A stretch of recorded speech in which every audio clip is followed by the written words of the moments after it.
மாதா தொலைக்காட்சி அன்பர்களே, நம் ஆண்டவர் இயேசு கிறிஸ்துவின் உயிர்ப்பு பார்வைகள் பாடங்கள் என்ற தலைப்பிலே பாலக்காடு மாவட்டம் சுல்தான்பேட் மறை மாவட்டத்தின் ஆயர் மேதகு முனைவர் அந்தோனிசாமி பீட்டர் அபிர் அவர்கள் நம்மோடு இருந்து நமக்கு விவிலிய அடிப்படையிலே பல பாடங்களை கற்றுக் கொடுத்து கொண்டிருக்கின்றார். அவரோடு சேர்ந்து உரையாட நமக்கு இந்த வாய்ப்பு கிடைத்ததற்கு நாம் ஆண்டவருக்கு நன்றி செலுத்துவோம். வாருங்கள், அனைவரும் சேர்ந்து ஆயரோடு பேசுவோம். வணக்கம் ஆயரர். வணக்கம். இதற்கு முன்னால் நாம் பேசும் பொழுது ஆண்டவராகிய இயேசு கிறிஸ்துவின் உயிர்ப்பு என்பது அவரோடு முடிந்துவிடவில்லை. அது திருத்துதர் வழியாக நமக்கும் கடத்தி வரப்பட்டிருக்கிறது. அது ஒரு எதிர்நோக்கை நமக்கு தந்திருக்கிறது. அப்படிங்கிறத குறித்து நாம் பேசினோம். ஆண்டவராகிய இயேசு கிறிஸ்துவின் உயிர்ப்பு அப்படின்னு பேசினோன்னா, ஆண்டவரே, நம்ம பொதுவாக கேள்விப்படுறது மகதலா மரியாவை குறித்து. அவருக்குத்தான் ஆண்டவர் முதலில் காட்சி கொடுத்தார் அப்படிங்கிறத குறித்து தான் நம்ம பார்க்குறோம். அதை குறித்து நீங்கள்? ஆமாம், உண்மைதான் நீங்கள் சொன்னது. உயிர்ப்பு என்று நினைக்கும்பொழுது மகதலா மரியாவை நம்ம விட்டு விட முடியாது. இயேசுவின் உயிர்ப்பு காரணம், இயேசுவின் அடக்கம் செய்த ஒருபாடு நமக்கு முதல் யோவான் நற்செய்தியினுடைய பின்னணியில் முதல் அந்த கல்லறைக்கு சென்றது நம்ம பார்க்குறோம். 20ஆம் அதிகாரம் யோவான் நற்செய்தி முதல் வசனம். வாரத்தின் முதல் நாள் அன்று படிங்க. வாரத்தின் முதல் நாள் அன்று விடியற் காலையில் இருள் நீங்கும் 3ஆம் நாள் இருள் நீங்கும் முன்பே மகதலா மரியா கல்லறைக்கு சென்றார். அவ்வளோதான், மகதலா மரியா கல்லறைக்கு சென்றார் அப்படின்னு. அப்போ இது என்னன்னா, மத்திய நற்செய்தியெல்லாம் வேற மாதிரி. கல்லறைக்கு காவல் வச்சாங்க, ஏன்னா காலியாக இருந்தது. எப்படி போச்சுன்னு தெரியல, யாருக்கு என்ன தெரியல. தலைமை குருக்கள் பரிசேயர்லாம் அந்த காவல்காரங்களை வச்சுருந்தாங்க. ஆனால் கல்லறை காலியாக இருக்கிறது உடனே போய் சொன்ன உடனே அவங்க போய் இல்லை திருடி விட்டு போயிட்டாங்க, நீ போய் சாட்சி சொல்லு என்னெல்லாம் அந்த ஒரு காட்சியை மத்தேயு லூக்கா முக்கியமாக சொல்கிறார். பிறகு நிலநடுக்கம் வந்தது, ஆகும்னு எல்லாரும் அந்த நேரத்தில் ஆனால் இவங்க பார்த்திங்கன்னா அப்படி இல்லை. மார்க்கு, லூக்கா, யோவான் 3 பேருமே எடுத்த உடனே மகதலா மரியா பற்றி தான் பேசுகிறாங்க. எடுத்த உடனே நீங்கள் சொல்கிற மாதிரி நல்ல சில பேர் பெண்கள்லாம் போனாங்க அப்படின்னு இருக்கு. சலோமி என்பவர் போனார், யோவானின் தாய் போயிருக்காங்க, அவருடைய மாதாவுடைய சகோதரியாக இருக்கிற மரியா போனாங்க என்றெல்லாம் இருந்தாலும் மகதலா மரியா தான் மெயினாக நமக்கு மனசில் பதிகிறாங்க. நீங்கள் சொல்கிறீங்க, இவர் யார் அப்படின்னு ஒரு கேள்வி வரும். மகதலா மரியா, மகதலா என்ற ஊர் இருக்குது கஃபர்நாம் பகுதியில், ஊருக்கு அடுத்தது அந்த பகுதியில் ஒரு ஊர் மகதலா. அந்த ஊரை சேர்ந்த மரியா.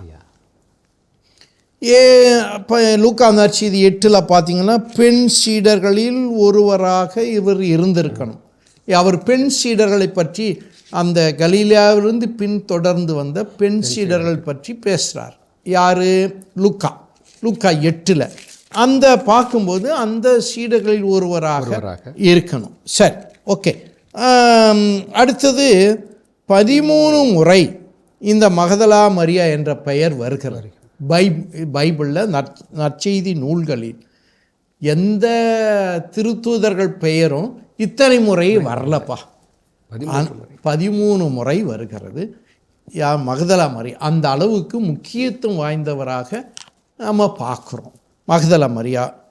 சில பேர் இவரை லூக்கா 7ஆம் நற்செய்தியில் 27ஆவது வசனத்தில் வருகிற லூக்கா 7:27 வாசிங்க. 37. அந்நகரில் பாவியான பெண் ஒருவர் இருந்தார். இயேசு பரிசேயருடைய வீட்டில் உணவு அருந்த போகிறார் என்பது அவருக்கு தெரிய வந்தது. உடனே அவர் நறுமண தைலம் பூசி, காலில் பூசிய, கூந்தலால் துடைத்து இதெல்லாம் பண்ணு. அந்த பாவியான பெண்ணு தான் மகதலா மரியா என்று சில பேர் நினைச்சாங்க. சில பேர் என்ன நினச்சாங்க, இவர் மோசமான பாவியான பெண்ணு 7 பேய் பிடிச்சிருந்தது, அந்த 7 பேய்களை தீய சக்தியை இயேசு அகற்றினார் என்றும் சிலர் சொல்லுவார்கள். ஆனால் இதெல்லாம் நமக்கு ஒப்புமை அல்ல. இது மகதலா மரியா இயேசு கலிலேயாவில் கஃபர்நகூம் பகுதியில் அதிகமாக போதித்தார்.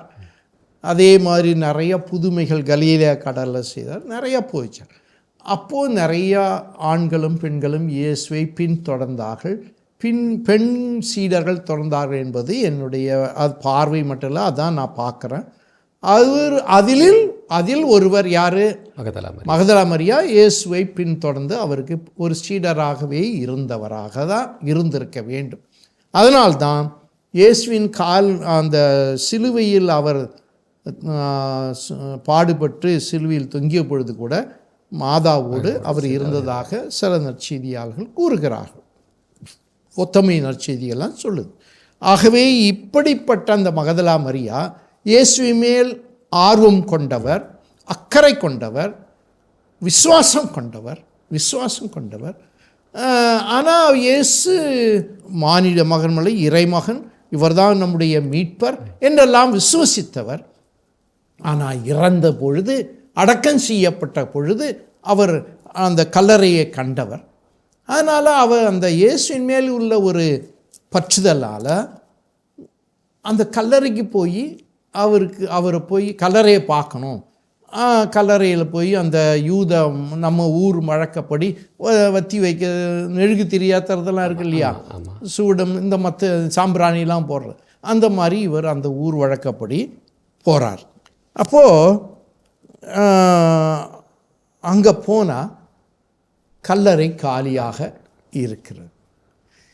2 காட்சிகளை பார்க்குறோம். மகதலா மரியா 3, 2ன்னு சொல்ல முடியாது, 3னே வைங்க. ஒன்று, உயிர்த்த ஆண்டவரை காண்பதற்கு முன்ன அவர் சீடர்களிடம் அறிவிக்கின்ற செய்தி, உயிர்த்தாண்டவர் காட்சியை அனுபவித்த பிற்பாடு சீடர்களிடம் சொல்கின்ற பகுதி. அப்போ உயிர்ப்பு ஆண்டவரை காண்பதற்கு முன் உயிர்ப்பு ஆண்டவரின் அனுபவம், பிறகு உயிர்ப்பு ஆண்டவருக்கு அனுபவத்தை பெற்ற பிறகு சென்ற, அது 3 இருக்குது. யோவான் நற்செய்தியின்படி நீங்கள் எடுத்துங்க 20வது அதிகாரத்தில் இல்லையா. அப்போ என்ன சொல்கிறார்? சீடரிடம் காலியாக கல்லறை இருக்கிறது என்று அறிவிக்கிறார். அவ்வளோதான். இயேசு உயிர்த்து விட்டார் என்றெல்லாம் சொல்லலை, ஆனால் இதுதான் யதார்த்தம். காலியாக இருக்கிறது கல்லறை. போயிருக்கிறார். அவன்பாடு பேதுரு வராரு, யோவான் பார்க்குறாங்க, அதெல்லாம் நம்புகிறாங்க, போகிறாங்க, காட்சியை பார்க்கல, இயேசுவை பார்க்கல, அப்படின்னா இருக்குது. பிறகு மகதலா மரியா அதே இடத்துல நிற்கிறாங்க. அங்கே நிற்கும் பொழுது தான், அங்கே நல்லா பாருங்கள், மகதலா மரியா இவங்கள மாதிரி சீடர்கள் பார்த்துட்டு போயிட்ட மாதிரி இல்லை, அங்கே நிற்கிறாங்க. என்ன இது என்னன்னு தெரியல. அப்போது அங்கே நின்று கொண்டு இருக்கிறார் இல்லையா, நின்று அழுது கொண்டிருந்தார். ஏன் காரணம்? இன்னும் அவங்க இயேசுவை யாரோ தூக்கிட்டு போயிட்டாங்க, அல்லது ஏதோ நடந்திருக்குது, இயேசுவின் உடல் இல்லையே என்று அழுது கொண்டே இருப்பது அவருடைய அக்கறையை காட்டுகிறது. இயேசுவின் மேல் உள்ள விசுவாசம் ஏதோ அன்பை காட்டுகிறது. அப்போ அதனால்தான் இந்த நேரத்தில் தான் அந்த உயிர்ப்பு அனுபவ காட்சி தொடங்கும்போது பெண்ணே ஏன் அழுகிறாய் என்று கொடுக்கிறார். ஆமாம் இல்லையா? அவர்கள் மரியாவிடம் அம்மா ஏன் அழுகிறீர் என்று கேட்டார். நம்ம அம்மானு நம்ம தமிழில் மொழிபெயர்த்துக்கிறோம், அதில் குணே பெண்ணே என்று தான் வரும். அது ஒரு மதிப்பு அற்ற செயல் வார்த்தை இல்லை, மதிப்பான வார்த்தை தான் குணே என்பது. நம்ம அப்படியே லிட்ரல் மொழிபெயர்ப்புனா பெண்ணே, ஆனால் நம்ம ஊர் மொழிபெயர்ப்பில் பார்த்தா அம்மான்னு வரும். அம்மான்னு சொல்கிறோம் இல்லையா, அந்த மாதிரி ஏம்மா எழுதிட்டு இருக்க அப்படின்றோம். நீ நாட் பி நம்முடைய மதர், பர்சனல் மதர் இல்லை அப்படின்னு இல்லை. ஆனாலும் அவர் என்ன சொல்கிறாரு, கலாயோ என்ற வார்த்தையை பயன்படுத்துகிறார். அந்த கலாயோ என்றால் ஏன் தொடர்ந்து அழுது கொண்டே இருக்கிறாய் அப்படின்னு மீண்டும் அழுதல், தொடர்ந்து அழுதல். அப்போ தான் அந்த பெண்ணே என்ற வார்த்தையை சொல்லும்போது 15 வசனத்தில் அந்த நேரத்தில் அவங்களால புரியல இன்னும் இந்த சொல்கிறவர் யார், அந்த வார்த்தை பொதுவான வார்த்தை தானே அம்மான்றது. இது அவங்களுக்கு இன்னும் இயேசு யார், இந்த ஆள் யார், தோட்டக்காரர்னு நினச்சிக்கிறாங்க இல்லையா? அதுதான் வழக்கம், இது யதார்த்த நிலை. ஆனால் அந்த இடத்துல இவர் வார்த்தையை 16வது வசனத்தில் சொல்கிறாரு. என்ன சொல்கிறாரு? மரியா என்ற வார்த்தை. அந்த அந்த அம்மாவுடைய உண்மையான பெயரை சொன்ன உடனே புரிஞ்சிச்சு. இப்போ நீங்கள் கூட ஒரு 1000 பேர் இருக்கிறாங்க, அதில் ஒருத்தவங்களை பார்த்து அவங்க சொந்த பெயரை சொல்லிட்டீங்கன்னா உடனே தெரிஞ்சிடல. சொல்லிட்டாச்சு, நிச்சயமா யார் கூப்பிட்றதுன்னு தெரிஞ்சிடும். யார் நீங்கள் என்னம்மா எப்படி இருக்கா அப்படின்னு சொன்னால் ஒன்றும் புரியாது. ஆனால் அவங்க பேரை சொல்லி சொன்னீங்கன்னா அப்போ தெரிஞ்சு போச்சு. இந்த பேரை யாரு கூப்பிட முடியும்? அது அந்த வாய்ஸ் தெரியுதே. அப்போது ரபூனி, அந்த ரபூனி என்ன? போதகரே. அப்போது இந்த நல்லா கவனிக்கணும், மக்தலேன் மரியாவுக்கும் இயேசுவுக்கும் உள்ள தொடர்பு என்ன? நிறைய பேருக்கு மதலை மரியாள் காலையில் துவைக்கிறாங்க, இது பண்ணாங்க, அது பண்ணாங்க, இது வித்தியாசமான ஒரு உறவோ? அப்படி இல்லை. குரு சிஷ்யோட போதகரே அப்படின்னு கேட்க, போதகரே குரு சிஷ்யன் உறவு தான், வேற எதுவும் இல்லை. அது மட்டும் இல்லை, தெய்வம் பக்தர், பக்தி, இது பக்தர் தான். ஆனால் நான் இன்னைக்கு பக்தர் என்ற வார்த்தையை விட ஒரு சீடன் அந்த வார்த்தையை தான் அதிகமாக வலியுறுத்தணும் தவிர. ஏன்னா இன்றைக்கி திருச்சபையில் பல அறிஞர்கள் சொல்லுவார்கள், நமக்கு இயேசு கிறிஸ்துவுக்கு நிறைய பேர் டிவோட்டிஸ் இருக்கிறாங்க, ஆனால் டிசைபிள்ஸ் இல்லை அப்படின்னு சொல்லுவாங்க. உண்மைதான். டிவைன் வர்ஷிப், அந்த வர்ஷிப், இந்த டிவோஷன் நம்ம நிறைய சேக்ரட் டிவோஷன், இந்த டிவோஷன் உண்மைதான், அதெல்லாம் பயனுள்ளது தான். ஆனால் அதே நேரத்தில் அதோடு நிறுத்திக்கிட்டாக்க nothing. Nobody is to follow Jesus, disciple. அதுதான் மதலை மரியா, டிசைப்பிள், போதகரே அப்படின்றாங்க. அப்போதான் இதில் நீங்கள் ஒரு வார்த்தையை சொல்லிங்க. என்ன வார்த்தை படிங்க? என்னை இப்படி பற்றி கொள்ளாதே, பற்றி கொள்ளாதே அப்படின்னு இருக்கு. இது உங்களுக்கு கொஞ்சம் நெருடலா இல்லையா? இல்லை இயேசு இவங்க பற்றி கொண்டாங்களா?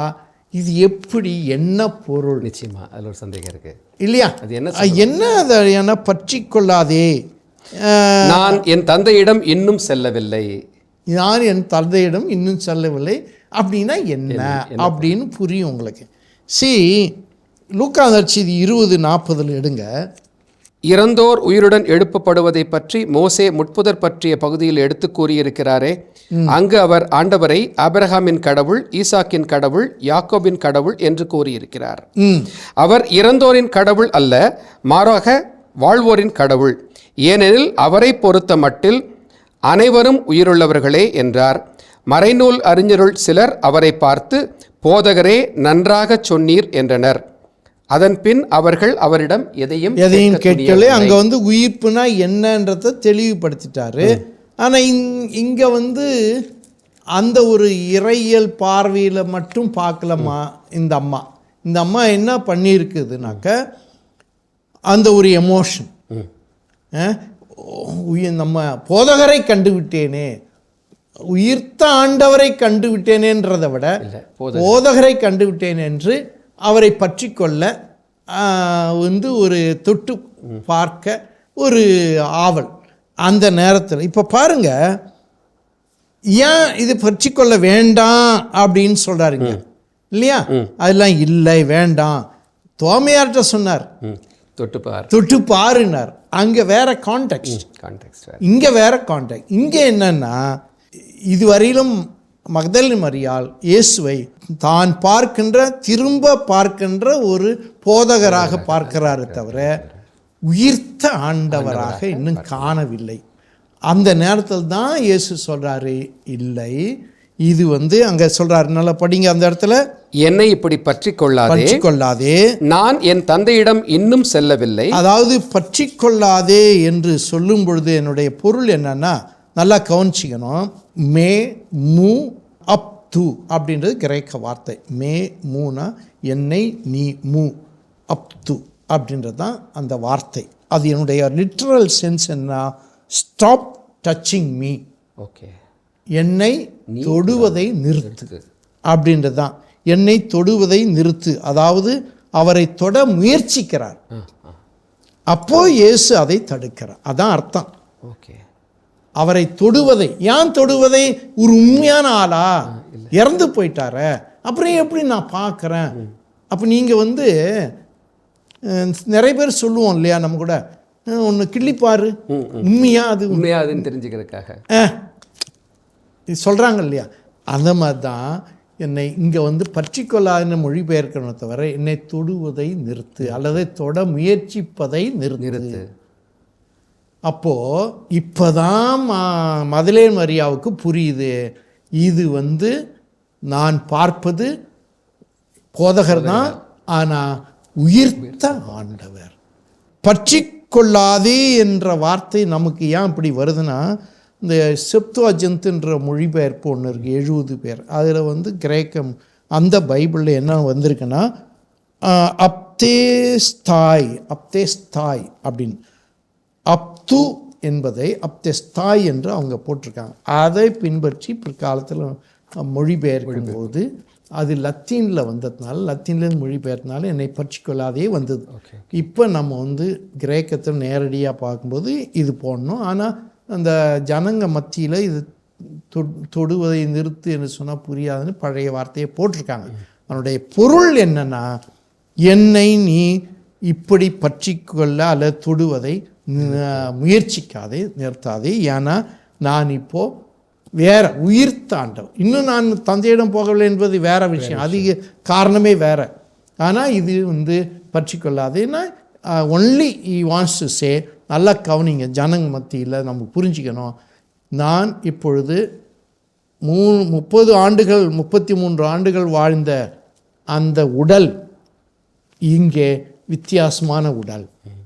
உடலோடும் ஆன்மாவோடும் உயிர்த்தார், ஆனால் உடல் என்பது வித்தியாசமான உடல் என்பதை நீ புரிஞ்சிக்கணும். உயிர்ப்பு என்பது வித்தியாசமானது என்பதை புரிஞ்சிக்கணுன்றதான் அங்கே சொல்கிறாரு. அந்த 1 கொரிந்தியர் 15வது அதிகாரத்தில் கூட பவுல் அதை தானே சொல்கிறார். அதான் சொல்கிறார். கரெக்ட், நீங்கள் கரெக்டாக சொன்னீங்க. 1 கொரிந்தியர் 15 நம்ம ஆவிக்குரிய உடலாக மாறுகிறோம் என்று இதை நம்ம இப்படிலாம் சொல்லாமல் தவிர நமக்கு அனுபவித்து பேசுறதுக்கு நமக்கு முடியல அப்படின்றது. ஆக ஓகே, அதன் பிறகு ஏன் தாமஸுக்கு சொன்னார் தோமையாவுக்குன்றது வேற ஒரு சூழ்நிலை நம்ம படிக்க போகிறோம், அது பார்க்க போகிறோம்.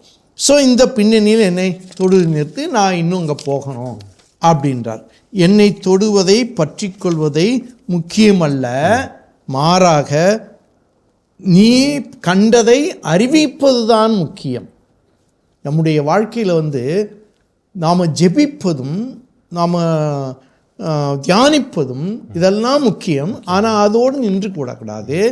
அந்த அனுபவத்தை நான் என்னுடைய குடும்பத்தாரோடு, என்னுடைய வேலை செய்கிற இடத்துல, படிக்கிற இடத்துல நான் என் அனுபவத்தை நான் வாழ்க்கையாக்க மாற்ற வேண்டும். வாழ்க்கையாக மாற்றம். நான் இவ்வளோ ஜெபிச்சேன், எனக்கு காட்சி கொடுத்தார் இயேசு, இதெல்லாம் போய் ஜனங்கிட்ட சொல்கிறது அவசியம் இல்லை.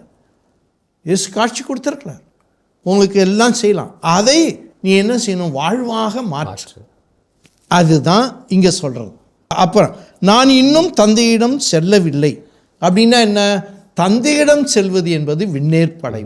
நான் இன்னும் விண்ணேற்படையவில்லை. அந்த விண்ணேற்படைய 4 இருக்குது, அந்த 40 நாட்கள் அதெல்லாம் சொல்லலை அவர். அந்த 40 நாட்கள் இருக்குது, அதன் பிறகு போவார். ஆக இங்கே நம்ம அதிகமாக வலியுறுத்தி பார்க்க வேண்டியது கோ அண்ட் ப்ரொக்ளைம். நீ என் சகோதரர்களிடம் சென்று அவர்களிடம் என் தந்தையும் உங்கள் தந்தையும் என் கடவுளும் உங்கள் கடவுளுமானவரிடம் செல்லவிருக்கிறேன் என்று சொல் என்றார். அங்கேயா அவர் அந்த என் சகோதரர்களிடம் அப்படின்னா என் சீடர்களிடம். சீடர்களிடம்.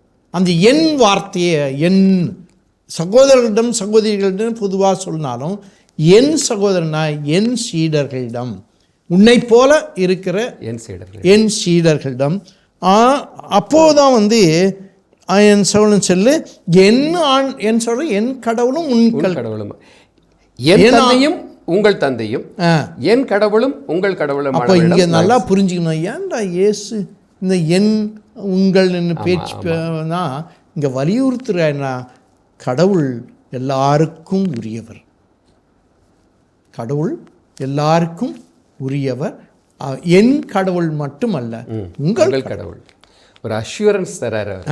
அஷ்யூரன்ஸ், உங்களுக்கும் கடவுள் உங்களையும் உயிர்ப்பிப்பார் என்று. இது அடுத்தது என்ன சொல்றாரு?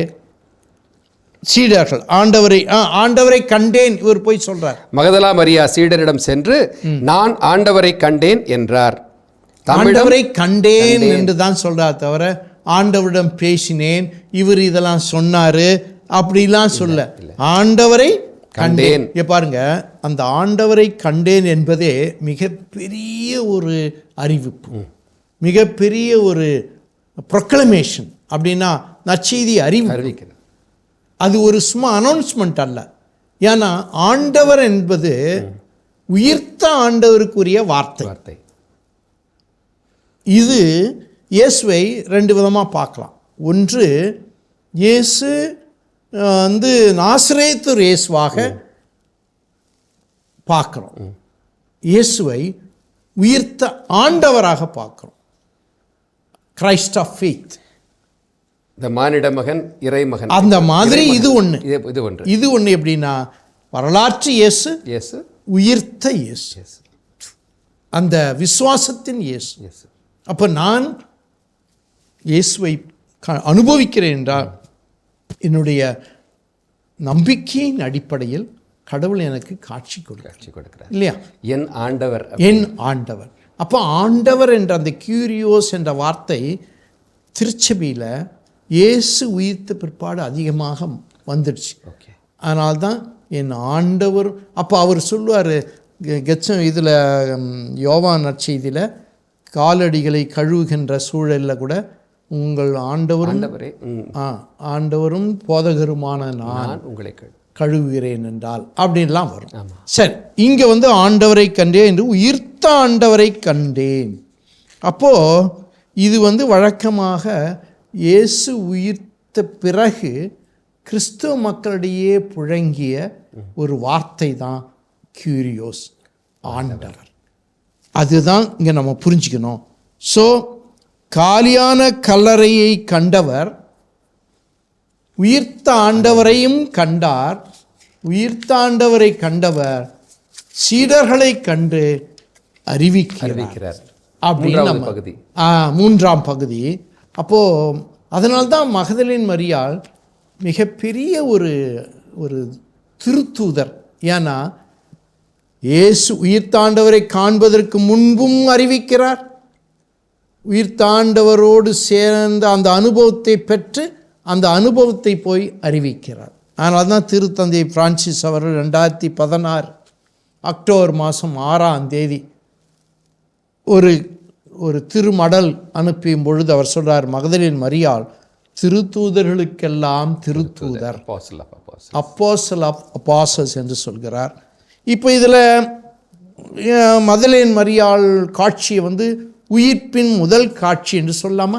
நிச்சயமாக சொல்லலாம். உயிர்ப்பின் முதல் காட்சி, மறைபரப்பின் முதல் மாதிரி, மறைபரப்பு பணியின் முதல் மாதிரி. அதான் மாதிரினா ஒரு மாடல். ரெண்டாவது இயேசுவின் உண்மை சீடர். எந்த அளவுக்குனா அந்த கஃபர்நாவும் பகுதியிலிருந்து தொடங்கி இயேசுவை எருசலேம் யூதேயா பகுதி அப்படியே தொடர்ந்து வந்து அவருடைய போதனையெல்லாம் கேட்டு அவருடைய சீடராக மாறி இப்போ போதகராக ஒரு மறைப்பணியாளராக மாறி இருக்கிறார். ஆகவே இது வந்து ஒரு மகதலேன் மரியாளுடைய அந்த உயிர்ப்பு அனுபவம் என்பது ஒரு மிகப்பெரிய ஒரு மாற்றம், ஆன்மீக மாற்றத்தை அவருக்கு அளித்தது. அவர் வழியாக சீடர்களுக்கு உறுதிப்படுத்தப்பட்டது. ஆகவே நான் ஆண்டவரை கண்டேன், மிகப்பெரிய விஷயம். ஆகவே திருச்சியில் உள்ள அத்தனை பெண்களுக்கும் இவர் முன்மாதிரி என்று நம்ம சொல்ல வேண்டும். ஆகவே தான் நம்ம இன்னைக்கு மதலேன் மரியாதை ஜூலை 22 கொண்டாடும்போது இதை ரொம்ப பெரிய விழாவாக நம்ம இன்னைக்கு பார்க்க வேண்டியிருக்கு. பிகாஸ் அவர் ஒரு பெண் இப்படி செய்தார் என்றதெல்லாம் முக்கியம் இல்லை. ஒரு கிறிஸ்துவின் சீடர் எப்படி வாழ வேண்டும், எப்படி இருக்க வேண்டும், பணியாக்க வேண்டும், வாழ வேண்டும் என்பதற்கு மதலேன் மரியாள் ஒரு சிறந்த ஒரு எடுத்துக்காட்டாக நம்ம பார்க்கணும்.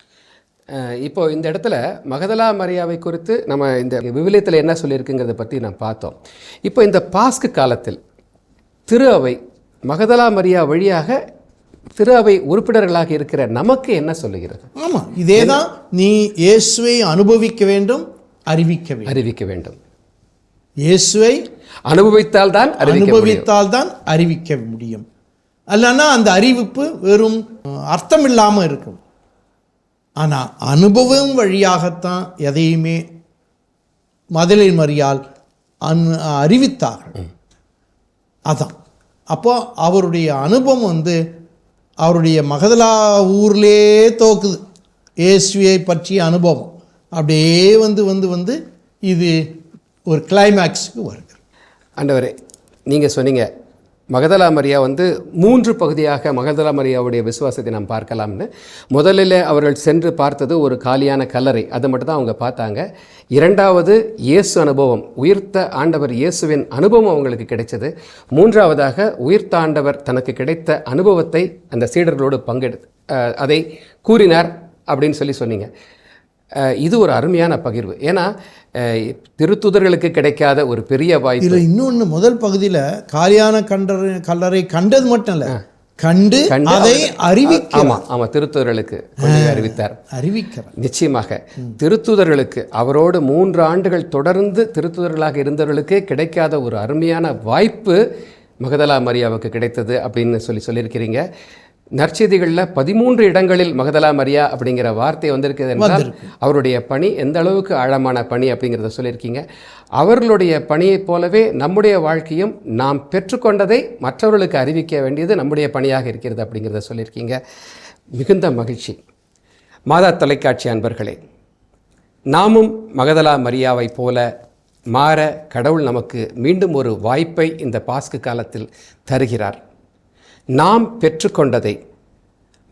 பெற்றுக்கொண்ட இந்த கிறிஸ்து அனுபவத்தை நம் குடும்பத்தை சார்ந்தவர்களிடமும் நம்மோடு பணிபுரிபவர்களிடமும் நம்மோடு உறவாடுகிறவர்களிடமும் நாம் தெரிவிக்க தயாராக இருக்கின்றோமா என்ற கேள்வியோடு இந்த பகுதியை நாம் நிறைவு செய்வோம்.